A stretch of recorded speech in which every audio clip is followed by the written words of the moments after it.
บายดีกรรมการน้องซื้อเอเทนพานุกรสุริยวงศ์ปัจจุบันอายุได้20 ปีน้ำหนัก60รวมสูง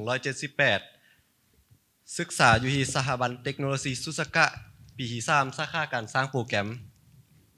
เป้าหมายหรือจุดประสงค์ที่น้องมาประกวดในปีนี้คือน้องได้สัญญากับตัวเองไว้ในปีผ่านมาว่าอยากมาประกวดในเวทีมิสเตอร์ยูนิเวิร์สและตอนนี้น้องก็ได้หาตัวเองมายืนอยู่จุดนี้โอเคคีย์เวิร์ดที่น้องเอเจนต์ได้ครับคือย่านการเปลี่ยนแปลงย่านการเปลี่ยนแปลง30วินาทีจับเวลาโดยน้องก็เป็นคนหนึ่งที่ย่านการเปลี่ยนแปลงคือกันเพราะว่าแต่ก่อนน้องคิดว่าการเปลี่ยนแปลงเป็นสิ่งที่มันบ่โอเคมันเฮ็ดให้น้องรู้สึกบ่ดีหรือว่านั้นอันนี้แต่ว่าทุกมื้อนี้น้องว่าการเปลี่ยนแปลงมันดีเด้มันดีหรือการที่เฮารู้จักที่จะพัฒนาตัวเองไปในทิศทางที่มันดีและน้องก็ยังบอกสังคมว่าการเปลี่ยนแปลงตัวเองเป็นเรื่องที่ทุกคนต้องเปลี่ยนขอบใจโอเคน้องเอเทนอยากถามว่าให้เกี่ยวกับน้องนิดนึงเนาะเกี่ยวกับการที่น้องเรียนอยู่เนาะในสังคมปัจจุบันเขาจะเห็นว่าผู้คนมีการนำใช้สมาร์ทแอปพลิเคชันเข้ามาเป็นส่วนหนึ่งของชีวิตการดำรงชีวิตหลายขึ้นน้องคิดว่านอกจากข้อดีแล้วมีข้อเสียบ่ที่เขานำใช้พวกสมาร์ทแอปพลิเคชันต่างๆจับเวลาเนาะสำหรับตัวน้องแล้วเนาะการใช้สมาร์ทแอปพลิเคชันน้องก็เป็นคนที่เขียนโปรแกรมเขียนโค้ดอยู่แล้วซะนี้น้องว่าการที่เฮามีสมาร์ทแอปพลิเคชันหรือเฮาใช้มันจะเฮ็ดให้เฮาสะดวกสบายหลายขึ้นส่วนข้อเสียน้องคิดว่ามันอาจจะบ่ได้ตอบโจทย์กับทุกคนกับทุกอย่าง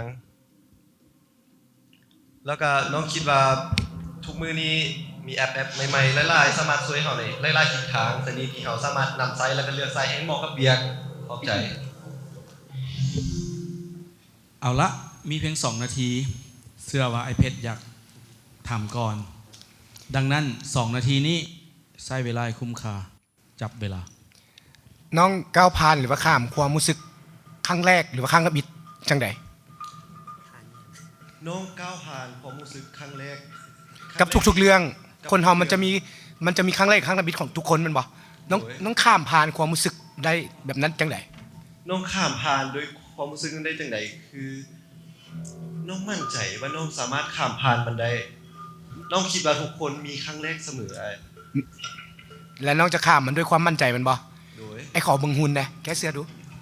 อันจะข้ามมันข้ามมาอันนี้เนาะ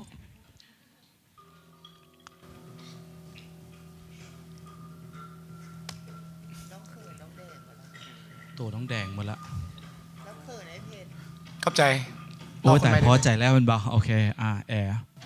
ไอ้ขอถามต่อเลยเนาะระหว่างความถูกต้องกับถูกใจน้องสิเลือกเฮ็ดอันใดย้อนหยังวางเสื้อลงก่อนลูกวางรถแล้วก็ตอบมั่นใจตัวเองน้องสิเลือกความถูกต้องมาก่อนเพราะความถูกต้องเป็นสิ่งที่เฮาทุกคนควรให้ความสำคัญกับมันเป็นลำดับทำอิฐ